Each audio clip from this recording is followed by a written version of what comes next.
Sometimes you need to win those little battles, even if the game ends in a draw, just to make yourself feel more confident, because Hikaru is burning one of his white pieces game. So he's going to have black in game 6, he's going to have white in game 7, black in game 8. So that should be a slight advantage for Wesley when you think that there's a first move advantage. But these two players just cannot separate from one another. In fact, I feel like the player with the black pieces has often had the slightly better chances in this match. Yeah, that shows the strength in their black repertoires and their inability to find good ideas against the Berlin, which is not a fault of theirs. It simply shows how good the Berlin is.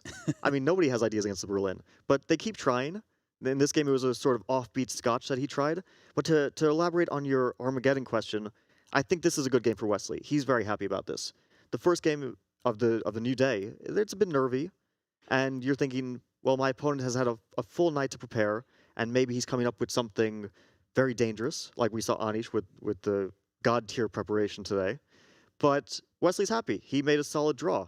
And so maybe he's going to try to avoid that Armageddon, try to get some chances in his in the next game and his remaining white game after that. I'm just happy that you've been influenced by social media culture, hitting me with a God tier reference. Who am I sitting next to, Fabi? But in this position, the key for black is keeping this king off the 4th rank, because if that king can go up the board and go after this lone pawn, then there would be some chances for white. So the reason why Fabi and I are saying this one for sure is going to be a draw is because Wesley too strong and has too much time. If he had maybe 8 seconds remaining, he probably still would hold it, but that would be a bit dicey. Well, just show how black can lose this. For example, king to e3, and you don't play rook to a4, but you play rook to a5. Yep. At any moment. After king to f4, this is starting to get very dangerous, because if you allow king to g5, that's already it. Right. That's game over, because you're getting rook f6, rook f5, winning a pawn, and 2 pawns will, in a rook endgame, will win. For sure. And that's why Wesley, he chased the rook around, put his rook on the 4th rank. But Hikaru making a bit of progress here. If that king goes up to f4, that's going to be scary. But look at Wesley. He puts his rook on a6. That way, king f4 is met by king f6. And the white king can't get in. And the white rook, as soon as it leaves the 4th rank, the black rook would check the king off of f4. That's really important stuff. And Wesley showing great defensive instincts. Yeah, with these guys, you're not going to trick them in these types of endgames. They've seen this before. There are some rook and 2 against rook and 1 endgames which are a bit tricky. For example, if black's f-pawn were moved to the e-file, for example, to e6, that's a tricky one, because then white has a passed pawn. And I've seen people, strong grandmasters, lose that in classical games. For example, the game, sorry to call out Mickey Adams on this one, but Mickey Adams against Jan Nepomniachtchi, 2017 London Chess Classic. Jan Nepomniachtchi won that with the pawn up. 2 against 1, you rarely see grandmasters win those endgames, but sometimes they're very tricky. How dare you call him Mickey Adams, the nicest person in the chess world. And a great chess player. Yeah, of course. And here we are talking about one of his defeats rather than one of his many, many wins. But right now, it's just nothing happening. Hikaru would love to get his king up to g5, but as soon as the king goes to h3, rook h8 check. The pawn on f5 keeps the king out of g4, and we'll push it back.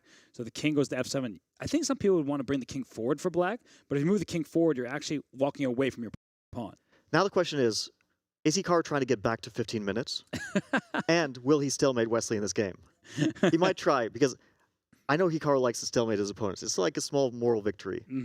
But it's not easy to stalemate here. I mean, you'll have to trade rooks, trade pawns, and go to a king and pawn ending. Or we might just see a draw. Maybe they want to preserve their energy for the remaining games. All right, be honest. If we were playing this game and I had the black pieces, and would you offer me a draw or you'd make me suffer? I want to say I'd make you suffer, but I'd probably just offer a draw. Oh my gosh. I'm making myself suffer too. I don't want to play this position. It's boring. Well, look at Hikaru's face here. He's, he doesn't seem thrilled. He wants to get a victory. I mean, he is fueled by positions with calculation, with tactics. He's not getting them. Wesley So has just been way too solid. And now we're in this endgame where there's an extra pawn, but unfortunately, and this is why it's not going to be a win for Hikaru, because you're often taught when ahead material, trade down. The black king will stay in front of the pawn, and king and pawn versus king, if the king is blockading the pawn, that is a known draw. And the only way you can create a pass pawn is by trading on g4, and look at Hikaru giving up to see that.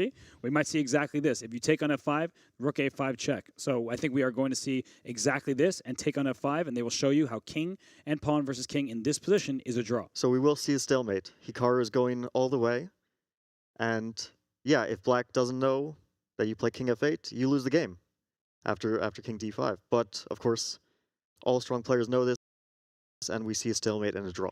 And Hikaru took off his head